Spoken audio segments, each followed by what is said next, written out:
காங்கிரஸ் கட்சியில் ஒரு பிரிவினர் வந்து திமுகவோட அலையன்ஸ் வைக்கணும்னு சொல்கிறாங்க, இன்னொரு பிரிவினர் டிவி கூட போகலான்னு சொல்கிறாங்க. ஸோ பெரிய பிளவு ஏற்படுற மாதிரி ஒரு சுச்சுவேஷன் இருக்குது. 1996 இந்த மாதிரி ஒரு சுச்சுவேஷன் வந்து காங்கிரஸ் உடஞ்ச மாதிரி திரும்ப அதே ஒரு சூழ்நிலை வரும்னு நினைக்கிறீங்களா நீங்கள்? நம்முடைய செய்தியெல்லாம் பார்க்கும்போது அப்படித்தானே இருக்குது.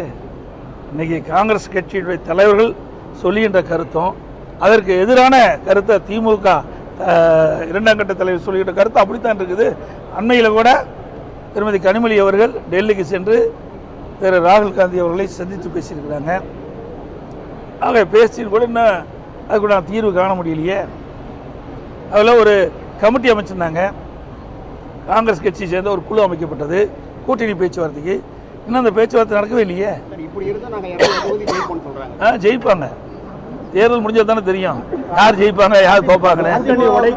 அதிமுக நிச்சயம் அனைத்து இந்திய அண்ணா திராவிட முன்னேற்ற கழக தலைமையில் அமைக்கப்பட்ட கூட்டணி பெரும்பான்மையான இடங்களில் வெற்றி பெற்று அதிமுக தனி பெரும்பான்மையோட ஆட்சி அமைக்கும். அதிமுக கட்சிக்கு வந்து மிகப்பெரிய கூட்டணி கட்சி ஒன்று வர இருக்குன்னு சொல்லியிருந்தீங்க. இப்போ மீண்டும் வந்து கட்சிகள் வர வாய்ப்பு இருக்கா? புதிய நான் சில கட்சியில் தான் வரும்னு சொல்லுவேன். அதாவது அனைத்து இந்திய அண்ணா திராவிட முன்னேற்ற கழகத்தில் சில கட்சியில் வரும்னு சொன்னால் வந்தாச்சு. பாட்டாளி மக்கள் கட்சி வந்தது, பிறகு அம்மா மக்கள் முன்னேற்ற கழகம் வந்தது. இன்னும் சில கட்சியோட பேச்சுவார்த்தை நடத்திட்டு இருக்கிறோம், வரதுக்கு வாய்ப்பு இருக்குது.